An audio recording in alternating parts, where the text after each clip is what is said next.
ইসলামী শরীয়তের বিধান, যেই জায়গাটা মসজিদের জন্য ওয়াকফ করা হবে ওই জায়গাতে কবর দেওয়া হারাম, ওই জায়গাতে কবরস্থান বানানো হারাম। কারণ কবর আর সেজদার জায়গা কখনো এক হতে পারে না। কবর যখন সেজদার জায়গা হবে তখন কবরটাকে সেজদা করা হবে, শিরক হবে। আর যেই জায়গাতে কবর দেওয়া হবে ওইখানে আর সালাত আদায় করা যাবে না। কবর আলাদা আর মসজিদ আলাদা, যাতে উম্মত কখনো কবর পূজায় লিপ্ত না হয়ে যায়। কিন্তু বর্তমানে উম্মত কবর পূজার সাথে সম্পৃক্ত। পীর সাহেব মারা গেছেন, আজকে হলো কবর। 1 বছর পর পাকা হওয়ার পর তার নাম হয়ে গেছে মাজার। কয়েকদিন পর দেখা গেছে মুরিদরা সেই কবরকে তাওয়াফ করে, কবরকে উদ্দেশ্য করে রুকু করে, কবরকে উদ্দেশ্য করে সিজদা দেয় এবং কবরের দিকে ফিরে তারা বিভিন্ন ধ্যানমগ্ন লিপ্ত হয়, যা শিরক। আরো কষ্টকর বিষয় হলো আজকে এই জায়গাতে মসজিদ নির্মাণ করা হয়েছে, মুসল্লি সংখ্যা ধরেন জুমার দিন 500 লোক ধরে এমন একটা মসজিদ আমরা বানাইছি, তার মসজিদের পাশেই কবর। 10 বছর পরে মসজিদ মুসল্লি সংখ্যা বেড়ে গেছে 800, এর বাকি 300-র জন্য মসজিদ বড় করা দরকার। এখন আমাদের বাঙালিরা কি করে, কবরের উপর মাটি দিয়া ব্যাস মসজিদ বানায় ফেলছে, অথচ মসজিদের ভিতরে কবর। এই যে মসজিদের ভিতরে কবর যদি হয়, ওই মসজিদে সালাত আদায় করা যাবে না। কারণ আল্লাহ রাসূল বলেছেন, লা তুসাল্লু ইলাইহা, তোমরা কবরের দিকে ফিরে কখনো নামাজ পড়বা না। কবরের উপরেও নামাজ পড়া যাবে না, কবরের দিকে ফিরেও সিজদা করা যাবে না। আমি কথাগুলো কেন এনেছি? নবী সাল্লাল্লাহু আলাইহি ওয়াসাল্লাম বলছেন, তোমার ঘরকে কবর বানায়ো না। যারা নিজের ঘরে নফল, সুন্নাত, ফরজ কোন নামাজই পড়ে না, তারা তাদের ঘরটাকে কবর বানায় ফেলছে। এজন্য কিছু নামাজ নিজের ঘরে পড়া উচিত, কারণ এই নামাজের মাধ্যমে আল্লাহর বারাকাত, আল্লাহর রহমত আপনার ঘরে অবতীর্ণ হয়। আরেকটি হাদিস দেখেন, রাসূলুল্লাহ সাল্লাল্লাহু আলাইহি সাল্লাম বলেছেন, লা তাজআলু ফি বুয়ুতিকুম মাকাবির, তোমরা তোমাদের ঘরকে কবর বানাবা না। শোনো, ওয়া ইন্নাল বাইতাল্লাযী তাকরাউ ফীহিল বাকারা লা ইয়াদখুলুহু শাইতান, যেই ঘরের মধ্যে সূরাতুল বাকারা পড়া হয় শয়তান ওই ঘরের মধ্যে প্রবেশ করতে পারে না। সুবহানাল্লাহ। তার মানে আপনি যখন সূরা বাকারার কিছু আয়াত নামাজের মধ্যে অথবা নামাজের বাইরে নিজের ঘরের মধ্যে পড়বেন, তখন আল্লাহর রহমত হবে, রহমতের ফেরেশতারা আপনার ঘরে থাকবে, বারাকাত অবতীর্ণ হবে, সে ঘরের মধ্যে শয়তান প্রবেশ করতে পারবে না। আর ঘরের মধ্যে কোনো নামাজ নাই, কোরআন তেলাওয়াত নাই, কোনো কিচ্ছু নাই, সব ইবাদত মসজিদের মধ্যে সম্পৃক্ত, আপনার ঘরে আল্লাহর রহমতের ফেরেশতা থাকবে না, শয়তান বসবাস করবে। এজন্য কিছু নামাজ নিজেদের ঘরের জন্য রেখে দেওয়া উচিত। আচ্ছা, এবার আরেকটি চমৎকার হাদিস আপনাদেরকে শোনাবো। যারা বিবেকবান, বুদ্ধিমান মানুষ, জ্ঞানী মানুষ, তাদের হাদিসের মধ্যে অনেক কিছু শেখার আছে। বিশেষ করে যারা ফরজ আদায় করার পরে নফলে চরম অবহেলা করেন। আমরা দেখি এই যে জুমার খুতবা দিচ্ছি, তারপরে সালাতের পরে সালাম ফিরাইলাম, কথা বলার সময় পাই না, মুসল্লিরা বাইরে চলে গেছে অর্ধেক, তারপরে মোটরসাইকেল টান নিজের বাড়ি রওনা দিয়ে গেছে, তারা সুন্নাত পড়েই না, কোনো ব্যস্ততা নাই, চলে যাচ্ছেন। তাদের বিবেককে জাগ্রত করার জন্য এই একটা হাদিস আপনাকে আমি শোনাই। সুন্নাত আর ফরজ আসমান জমিন পার্থক্য। সুন্নাতের মান আর ফরজের মান কখনোই ঠিক না, কিন্তু একটা সময় এমন হবে আপনার সুন্নাত, আপনার নফলটা ফরজের সমান ব্যাকআপ দিবে। বলেন সুবহানাল্লাহ। কথা কেমন? হ্যাঁ, হাদিসের কথা, আমার কথা না। শুনুন হাদিস, সুনান তিরমিজি হাদিস নাম্বার 413। আবু হুরায়রা রাদিয়াল্লাহু আনহু বলেন, ক্বালা রাসূলুল্লাহ সাল্লাল্লাহু আলাইহি ওয়াসাল্লাম, আল্লাহর রাসূল সাল্লাল্লাহু আলাইহি ওয়াসাল্লাম বলেছেন, ইন্না আউওয়ালা মা ইউহাসাবু বিহিল আবদু ইয়াওমাল কিয়ামাতি মিন আমালিহি সালাতিহি, কিয়ামতের দিন আল্লাহ তাবারাকা ওয়া তাআলা বান্দা এবং বান্দির যত আমল আছে এই আমলগুলোর মধ্যে সর্বপ্রথম হিসাব নেবেন কিসের? একটু জোরে কথা বলবেন, কিসের? সালাতের বা নামাজের হিসাব নেবেন। এবার আরেকটা প্রশ্ন আপনাদেরকে করি, এই নামাজ কোন নামাজ? ফরজ নামাজের না সুন্নাত নফলের? ফরজ নামাজের। ভালো করে বুঝে রাখেন, ফরজ সালাতের।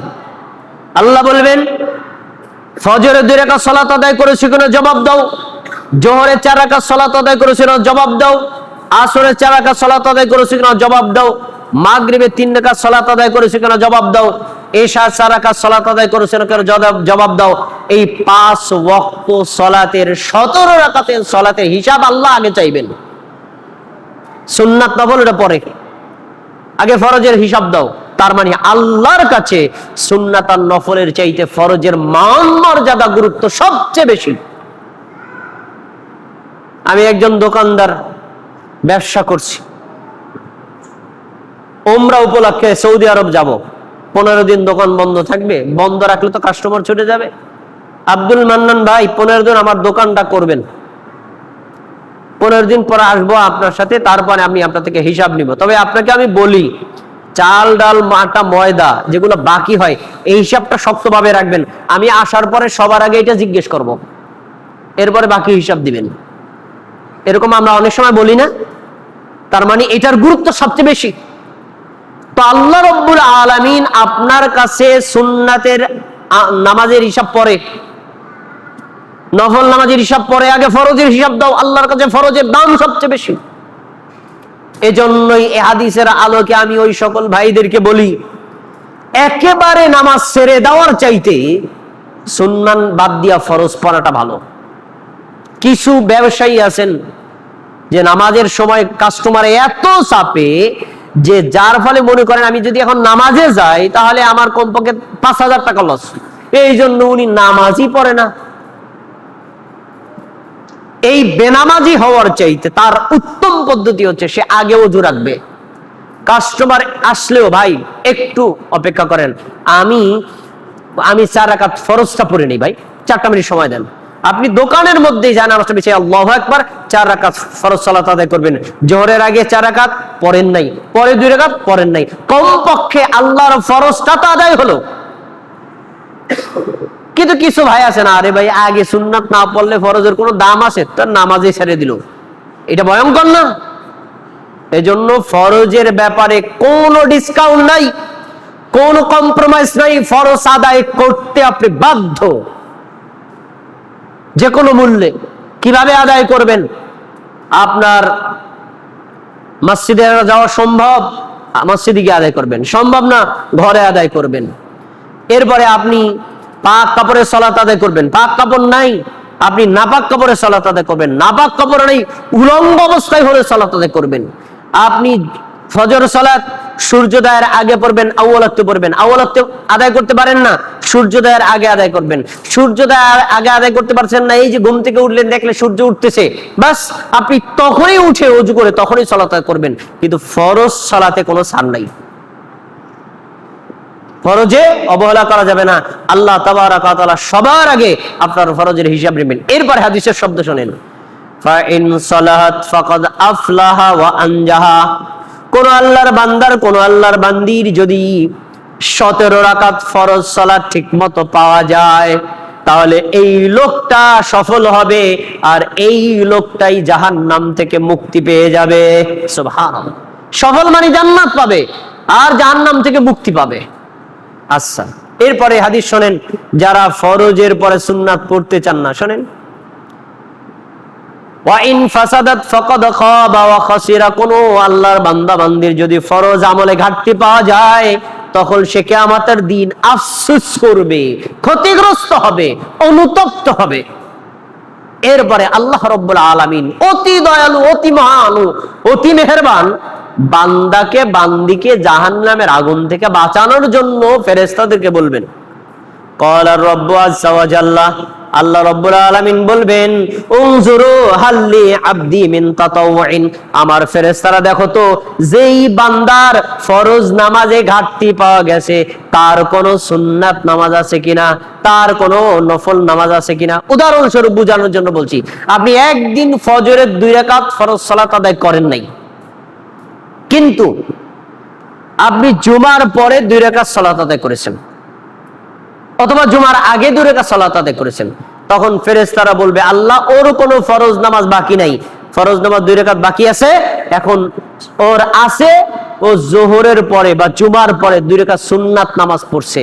আল্লাহ তাবারাকা ওয়া তাআলা বলবেন ওর এই 2 রাকাত সুন্নাত, এই 2 রাকাত নফলকে ফরজ ধরে তাকে জাহান্নাম থেকে বাঁচানোর ব্যবস্থা করো। সুবহানাল্লাহ। ফান্তাকাসা মিনাল ফারিদা, আল্লাহ রাব্বুল আলামিন বলবেন এই সুন্নাত কেন ফরজ ধরো, তারপরে জাহান্নামের আগুন থেকে বাঁচাও। এবার হাদিসের আলোকে আপনারা বলেন এই সুন্নাত, এই নফল কি একটা সময় বিপদে পড়লে ফরজের সমান ব্যাকআপ দিবে নাকি দিবে না? তাহলে আপনারা যে একেবারে না আদায় করে চলে যান কেন? নফলকে একেবারে অবজ্ঞা করেন কেন? ব্যস্ত, পড়ার দরকার নেই, চলে যান। সময় পান না, শুধু ফরজ পড়েন, সুন্নাত পড়ার দরকার নাই। কিন্তু সময় আছে, কোনো ব্যস্ততা নাই, কোনো আপনার কাজ নাই, অবহেলা বশত ছেড়ে দিবেন কেন? এটা তো আপনার ভুল। অবহেলা বশত ছেড়ে দেওয়া যাবে না। এরপরে হাদিসের অংশ আপনাকে বলছি, সুম্মা ইয়াকুনু সাইরু আমালিহি আলা যালিক, ফরজ সালাতের পরে সুন্নাত সালাত, এইভাবে যে হিসাবটা আল্লাহ তাবারাকা ওয়া তাআলা নিলেন না, অনুরূপ ভাবে অন্যান্য আমলেরও হিসাব নেবেন। কিভাবে? যাই হোক, নফল সুন্নাত পাওয়া গেছে, ফরজটাকে ঘাটতি করে তাকে বাঁচানোর ব্যবস্থা হলো। এবার আল্লাহ বলবেন এ আমার বান্দা, তোমার তো সম্পদ ছিল, যাকাত আদায় করেছো কিনা হিসাব দাও। যাকাত আদায় করেছো না, ফরজ যাকাত এটা আদায় করেছো কিনা? আদায় করেছি, কিন্তু 10,000 টাকা যাকাত বাকি রয়েছে। দেখো তো আমার বান্দার কোন নফল দান আছে কিনা। বাইতুল আমান সালাফি জামে মসজিদে নির্মাণের সময় 10,000 টাকা দিয়েছিল, এরকম আছে কিনা? হ্যাঁ, আল্লাহ তাআলা পাইছি, উনি 10,000 টাকা অন্য জায়গায় নফল দান করছে। আল্লাহ বলবেন এই নফল দানকে ফরজ যাকাত ধরে তাকে বাঁচানোর ব্যবস্থা করো। সুবহানাল্লাহ। এরপরে বলবেন আল্লাহ রাব্বুল আলামিন, দেখো তো তার রমজান মাসের 30-29টা দিন সিয়াম ঠিকমতো আদায় করেছে কিনা। আল্লাহ রাব্বুল আলামিনের ফেরেশতারা বলবেন আল্লাহ হ্যাঁ, সব সিয়াম ঠিক আছে, 1 বছরের 5টা রোজা রাখে নাই। আল্লাহ বলবেন দেখো তো ওর কোন অন্য নফল রোজা আছে কিনা, আইয়ামে বীজের রোজা, মুহররমের রোজা, আশুরার রোজা, অন্য কোন রোজা আছে কিনা। হ্যাঁ আল্লাহ তাআলা আছে, 5টা নফল রোজা আছে। এই 5টা নফল রোজারে ফরজ রোজা ধরে আমার বান্দাকে জাহান্নাম থেকে বাঁচানোর ব্যবস্থা করো। সুবহানাল্লাহ। তাহলে বোঝা গেল যে ফরজ আমলের গুরুত্ব অনেক বেশি, নফলটাকে অবহেলা করা উচিত না। এই নফল সুন্নাত একটা সময় আপনার এবং আমার জন্য অনেক বড় ফায়দা দিবে। একটা হাদিস বলে আলোচনা শেষ করে দিচ্ছি। আপনি আর আমি যদি দৈনিক 5 ওয়াক্ত ফরজ সালাতের আগে এবং পরে 12 রাকাত সুন্নাত বা 12 রাকাত নফল সালাত আদায় করি, আল্লাহ রাব্বুল আলামিন আপনার জন্য আমার জন্য জান্নাতে স্পেশাল আলাদা একটা ঘর বানিয়ে রাখবেন। বলেন সুবহানাল্লাহ। এটা কিন্তু ফরজ নামাজের জন্য না, নফল 12 রাকাত নামাজের জন্য। হাদিস শুনেন, সুনানে আবু দাউদের হাদিস এবং সুনানে তিরমিজির হাদিস। উম্মে হাবিবা রাদিয়াল্লাহু তাআলা আনহা বলেন, قال رسول الله صلى الله عليه وسلم, আল্লাহ রাসূল সাল্লাল্লাহু আলাইহি ওয়াসাল্লাম বলছেন, মান সাল্লা ফি ইয়াউমি ওয়া লাইলাতিন 12 রাকাতান সিওয়াল ফারিদা, যে ব্যক্তি দিবারাত্রি 24 ঘন্টায় ফরজ 17 রাকাত নামাজ বাদ দিয়ে এই ফরজের আগে পরে 12 রাকাত সুন্নাত বা নফল নামাজ পড়বে, বানাল্লাহু লাহু বাইতান ফিল জান্নাহ, এই 12 রাকাত সুন্নাতের জন্য আল্লাহ ওই বান্দির জন্য, বান্দার জন্য জান্নাতে স্পেশাল একটা আলাদা ঘর বানিয়ে রাখবেন। সুবহানাল্লাহ। তাহলে আপনি সুন্নাতের অবহেলা করছেন, অথচ সুন্নাতের বিনিময়ে কি পাওয়া যায়? স্পেশাল জান্নাত। সুন্নাতের বিনিময়ে পাওয়া যায় আলাদা স্পেশাল জান্নাত। এখন এই 12 রাকাত কি? এই 12 রাকাতের বর্ণনা দিচ্ছেন ইমাম তিরমিজি রাহিমাহুল্লাহ। তিনি বলছেন আরবান ক্বাবলা যোহর, যোহরের আগে 4 রাকাত, রাকাতাইনি বাদা যোহর, যোহরের পরে হলো 2 রাকাত, রাকাতাইনি বাদাল মাগরিবি, মাগরিবের পরে 2 রাকাত, রাকাতাইনি বাদাল ইশা, ইশার নামাজের পরে 2 রাকাত, রাকাতাইনি ক্বাবলাল ফাজরি, ফজরের আগে 2 রাকাত। মোট কয় রাকাত হলো? 12 রাকাত। জোহরের আগে 4, জোহরের পরে 2, 6 রাকাত। মাগরিবের পরে 2, 8 রাকাত। এশার পরে 2, কত হলো? 10 রাকাত। আর ফজরের আগে 2, কয় রাকাত হলো? 12 রাকাত। এই 12 রাকাত সালাত আদায় করলে আল্লাহ আপনার জন্য আলাদা স্পেশাল জান্নাত দান করবেন। এই জায়গাতে একটু প্রশস্ততা আছে। প্রশস্ততা কি? হাদিসে বর্ণনা পাওয়া যায়, জোহরের আগে আপনি 4 রাকাত পড়তে পারেন, ব্যস্ত থাকলে জোহরের আগে 2 রাকাতও পড়তে পারেন। জোহরের পরে 4 রাকাত পড়তে পারেন, আবার জোহরের পরে 2 রাকাতও পড়তে পারেন। দুইটাই হাদিস সহিহ। যদি সময় বেশি থাকে 4 রাকাত পড়বেন, সময় কম থাকলে 2 রাকাত পড়বেন। সময় বেশি আছে 4 রাকাত পড়বেন, সময় কম 2 রাকাত পড়েন। একেবারে মানে অপ্রয়োজনে ছেড়ে দিবেন না। ঠিক একই কথা, জুমার দিন মসজিদে প্রবেশ করেছেন, সম্মানিত মুসল্লিগণ মনোযোগ দিয়ে শুনুন। ঢোকার পরে দেখলেন ইমাম সাহেব খুতবা শুরু করেননি, কোন দিকে তাকাবেন না, 2 রাকাত সালাত, দুখুলুল মসজিদ সালাত আদায় করেছেন। সালাম ফেরানোর পরে দেখছেন ইমাম সাহেব এখনো খুতবা শুরু করেননি, এবার পড়বেন 4 রাকাত সালাত। যদি দেখেন যে সালাম ফেরানোর পরে 2 রাকাত পড়ার পর যদি দেখেন ইমাম সাহেব খুতবা শুরু করে দিয়েছে, আর কোনো নামাজ নাই, ব্যাস খুতবা শুনতে হবে। আর যদি তিনি খুতবা শুরু না করেন 4 রাকাত পড়বেন। 4 রাকাত আদায় করেছেন, এখনো যদি খুতবা শুরু না করেন, আপনি ইচ্ছা করলে 2 রাকাত পরে পড়তে পারেন, অথবা বসে জিকির আজকার, দোয়া, তাওবা, ইস্তিগফার, কোরআন তেলাওয়াত করতে পারেন। কিন্তু যখন ইমাম সাহেব খুতবা শুরু করবেন, খুতবার সময় প্রবেশ করলে বা খুতবার পরে প্রবেশ করলে মাত্র 2 রাকাত সালাত আদায় করতে হবে, আর কোনো সালাত আদায় করা যাবে না। আচ্ছা, এবার ইমাম সাহেবের খুতবা শুনলেন, জামাতের সাথে 2 রাকাত ফরজ সালাত আদায় করলেন। ফরজ সালাত আদায় করার পরে আপনি 2-3 ভাবে আদায় করতে পারেন। ব্যস্ত আছেন, 2 রাকাত পড়তে পারেন। সময় আছে, 4 রাকাত পড়তে পারেন। আরো সময় আছে, তাহলে 2 রাকাত 4 রাকাত, অথবা 4 রাকাত 2 রাকাত, মোট 6 রাকাত পড়তে পারেন। আপনি চরম ব্যস্ত, সময় পান না, গাড়ি ছুটে যাচ্ছে, সালাম ফিরানোর পরে দেরি করার দরকার নেই, যান গাড়িতে উঠে যান। মানে ব্যস্ত থাকলে কোনো পড়ার দরকার নেই, কিন্তু আপনি সময় আছে, বাইরে গিয়ে গল্প করতেছেন। আমরা সুন্নাত পড়ার পরেও দেখি আপনি বাইরে গল্প করতেছেন, তা আপনি কাজটা করলেন কি? সুন্নাত না বলে বাইরে গেলেন কেন? ওই সময়টা তো আপনি এখানে 4 রাকাত সালাত আদায় করতে পারতেন, 2 রাকাত সালাত আদায় করতে পারতেন, অথবা 4 রাকাত সালাত আদায় করতে পারতেন। আপনি বাইরে গিয়ে গল্প করেছেন, কোনো ব্যস্ততা নাই, অযথা বাইরে চলে যান। এইভাবে আমরা সুন্নাতকে অবহেলা করব না, তাতে কি হবে? জান্নাতের উচ্চ মর্যাদা থেকে আমরা বঞ্চিত হব। আল্লাহ রাব্বুল আলামিন এখন থেকে আমাদেরকে ফরজকে সর্বোচ্চ মর্যাদা দিয়ে এবং সময় সাপেক্ষে ফরজের পাশাপাশি সুন্নাতও গুরুত্বের সাথে আদায় করার তৌফিক দান করুন। বলুন আমিন।